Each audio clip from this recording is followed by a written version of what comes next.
For people who play a lot of TCG, we can all agree that there are certain cards in Riftbound that are strong, no matter what. Charm, Defy, Stupefy, Retreat, Unyielding Spirit, Sabotage, the list goes on. However, I believe there are a few cards that a lot of people are going to overlook. These are my top 5 cards that I believe are going to go up in either price or competitibility because either people are going to be playing it more or because when the game releases more cards, it's going to be very future proof, and as a result, people will want to play it eventually. We also have a Discord community where we talk about all things Riftbound, so make sure you join that. Links in the description down below, but let's jump right into it. So we're going to start off with an easy one. This card is specifically going to be called Ride the Wind. A lot of people know of this card already. This card states that you may move a friendly unit and ready it. A lot of people already know Vi Ride the Wind combo, but this can be done offensively and defensively. You don't have to use this as an offensive card. You can use this as a defensive card and save a unit from being killed in battle. So very, very versatile card. I mean, a lot of people already kind of know about this one, but the next one will probably surprise you. Although the next card, 2 of 5, is going to be Pack of Wonders. So when I first looked at this card, I thought that this card was kind of a useless card, but what I realized is in Riftbound, there isn't a lot of cards in the game that has a recursion effect.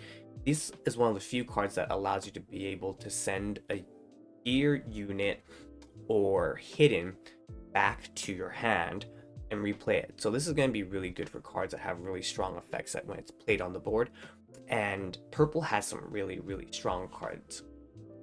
I won't go too much into detail about the strategy because I'm going to save it to myself, but I believe this is a card that's going to definitely go up in value. So I'm going to be buying a ton of Pack of Wonders when the game comes out.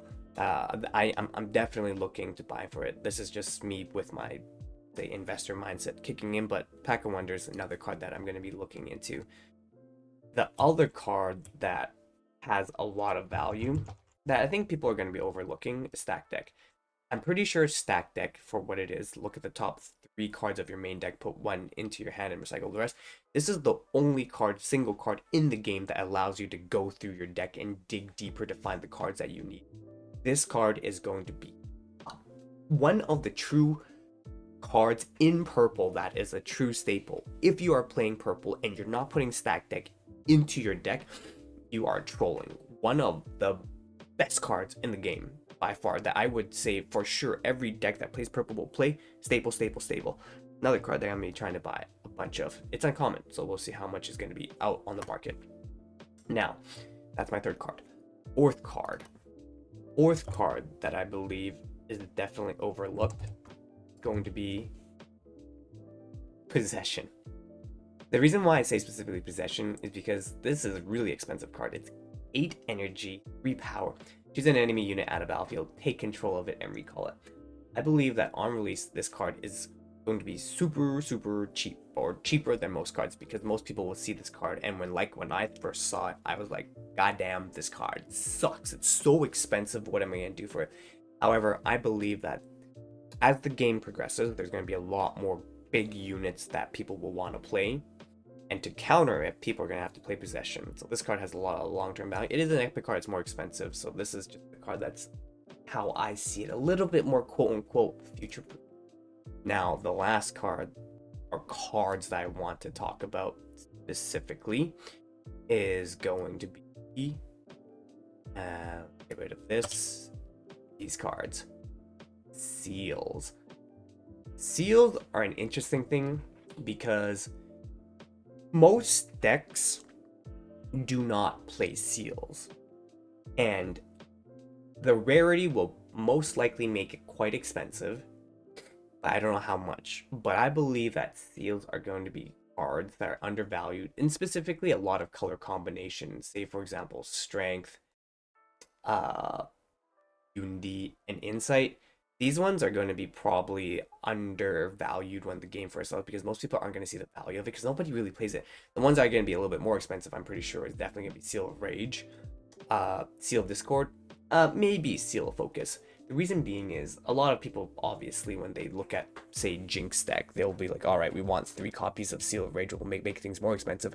But all the other seals that are less popular probably won't be the same price. However, as the game releases more cards, what's going to happen is seals will definitely become relevant once more cards are released with more expansions. So in the beginning, I'm pretty sure most people are going to underprice it. I don't know if it's going to be cheaper than $10 though, because if you think about it, a booster is going to be about $10 for a booster, and the chance of you getting a legendary card here, or the highest rarity card, is going to be pretty hard.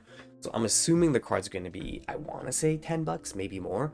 But here's the thing: if seals are like less than 10, $4, $5, $6, $8, I'm gonna be buying a ton of them, because these are just cards that are just future proof for a long period of time. But those are just, I would say, the quick 5 cards that I have in the top of my mind. There are definitely other cards that have a lot of potential and value that I can see them going up. It's just that I don't want to share them right now, because oh, if I share them with you guys, I swear to God, you guys are gonna buy the cards. And if I'm right, and I know I'm gonna be right, I won't be able to control the market. However, that doesn't mean I'm gonna not share with you guys. I will share with you guys information. I'll release it early on the Discord community, so make sure you guys join the Discord community. Links in the description down below for all things Riftbound related. But yeah, what do you guys think are gonna be cards that people are not looking at that probably will have a lot of value in the future? I listed my 5 cards out. You guys let me know what you guys think. But or you can just keep it to yourself and hide it for when you want to take it to locals. That is also understandable too, because that's what I'll probably too do. But gotta share the love some way. Anyways, John Panio signing out. I'll see you guys later. Until the next time, bye bye for now.